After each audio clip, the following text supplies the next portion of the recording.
So in today's video, we're going to be flying the motion controller with the Avata itself. We're going to do a full flight here with the different modes. We're going to go normal mode, we're going to go sports mode. We cannot do a manual mode. We would need the FPV controller for that. I also have that with me just in case, you know, to end it off with some manual flying here. But we're gonna go through everything and you will be able to see everything that I'm seeing inside the goggles as well as the original footage. So this is gonna be a test and a review of the motion controller here with the Avata. Since I've been flying the normal FPV controller for a while now, I wanted to give this another shot, to give you my opinion about this and also to show you the type of footage that you can shoot with this. So I'm gonna stand a little bit close to it now when taking off so you can actually hear how loud this thing is.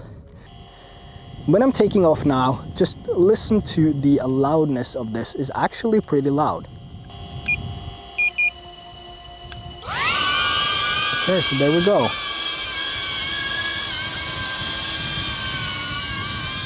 Okay, so now we're flying in normal mode. And it's actually pretty, you know, it's pretty slow. Yeah, that was what I was saying. And we have the sun. Oh, it's a beautiful day. Nice.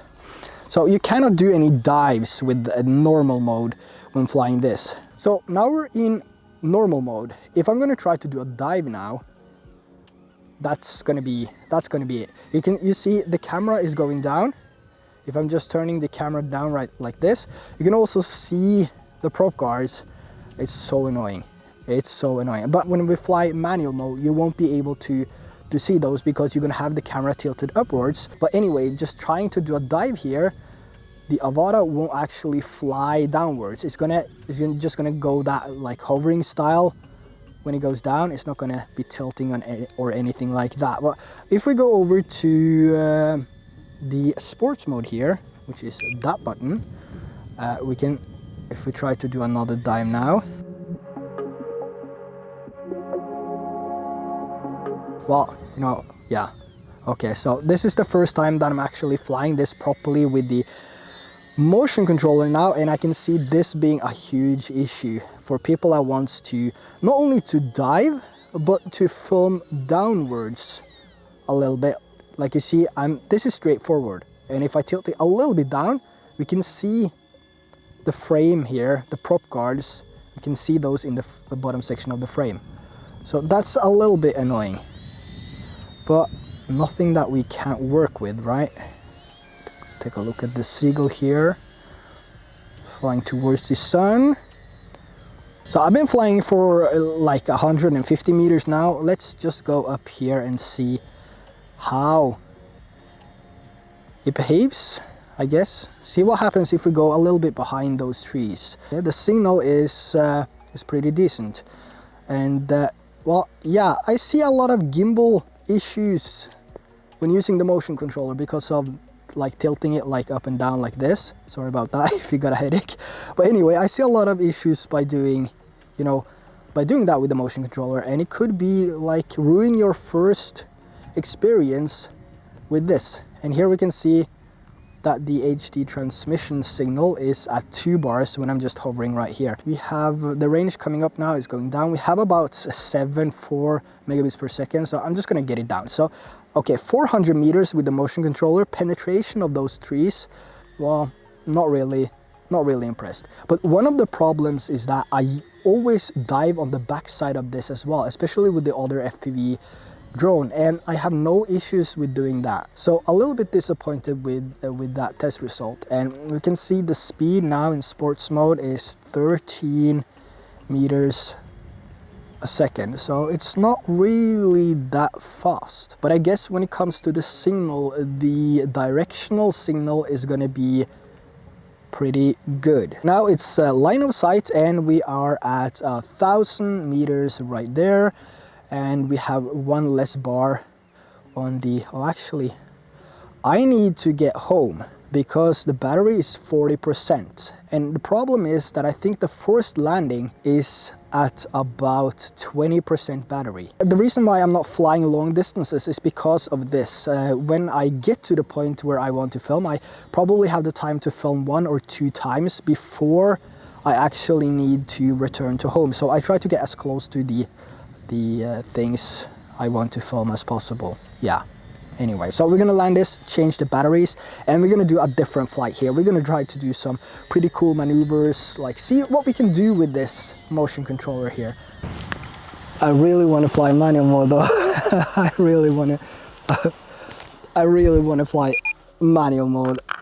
Oh, okay, so there's another update to the battery. I really like the goggles though, that I don't have the top strap, the head strap on top of my head here. So let's do the proper flight here. Maybe I'll put on some music instead so you don't have to hear me.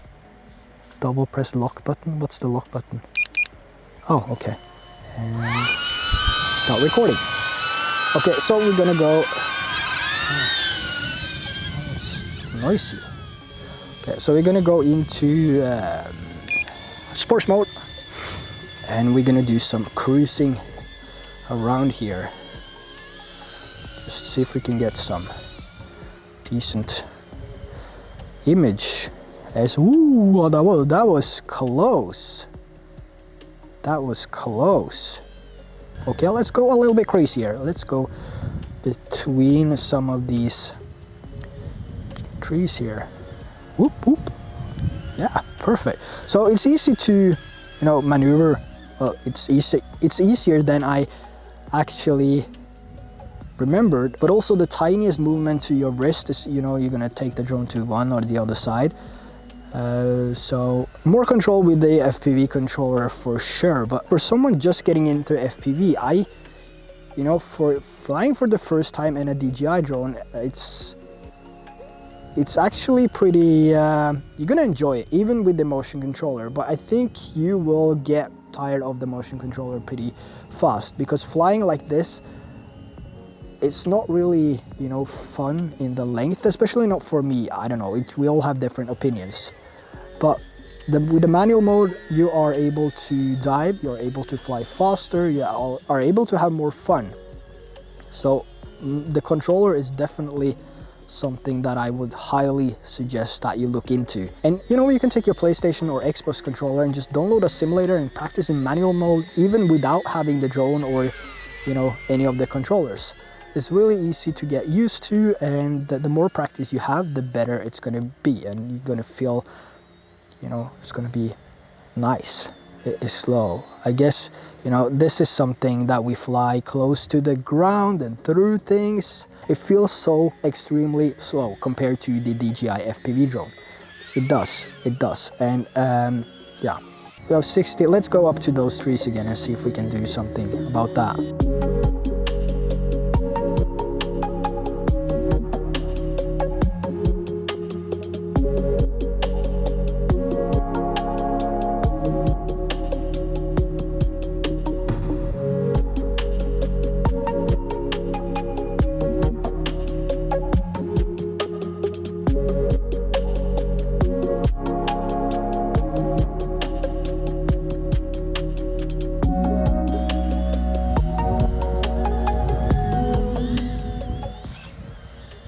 Whoops.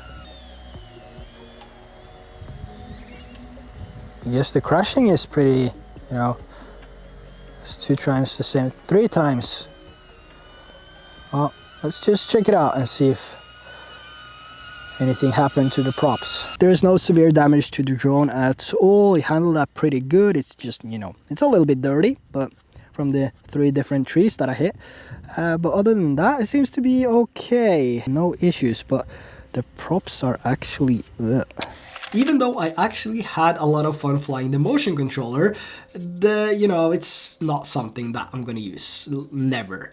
Now I have 2 that I can't sell, or no one wants to buy them, and they would just be laying around and collecting dust. So I would highly suggest that you get a simulator, a proper one, either liftoff or trip. They will be linked down in the description below, and there you can connect your PS5 controller, Xbox controller, or you can get a really cheap FPV controller that you can connect to your computer or to your Mac, and then you can start to practice manual mode. Now the motion controller, I'm gonna be completely honest, it's the perfect thing to start with. If you're not able to fly for a few hours every time you go out to fly, if you just have one battery and you're gonna go in and you're gonna fly for like 5 minutes and that's it, and you're not really into, you know, flying manual mode, then you might as well just keep on to the motion controller and try that. Like I said, I highly suggest that you get a simulator and at least try manual mode, because it's gonna be so much more fun. Now for the motion controller, I'm never gonna use that. I think it's something that DJI just overproduced, and I think they now just force it upon us by including it into any of the combos. They should rather like mass produce the FPV controller, because you can fly the FPV controller with normal, sports mode and manual mode as well. And now we kind of, you know, we're stuck with this because they don't really have the DJI FPV controller in stock, especially on their site, and a few local shops here in Norway as well doesn't have it, so it's going to be hard. And it feels like you almost have to buy the FPV combo to get the motion controller, and yeah, it's crazy. Anyway, I think that's gonna be everything for today. I really hope that you enjoyed the walkthrough of the motion controller. It sure has its place, and if you're starting out, just go for it. It's the best thing to start with, because you feel like you have more control when you're going into it for the first time. But once you get used to the normal controller, that will actually give you more control, because you have the 2 sticks. Even in normal and sports mode, you will have more control using those sticks over the motion of your arm. Yeah. Anyway, that's everything for today. If you enjoyed it, please give this video a like for the algorithm, and don't forget to subscribe if you haven't already. And until next time, fly safe, take care, and I will see you in the next video.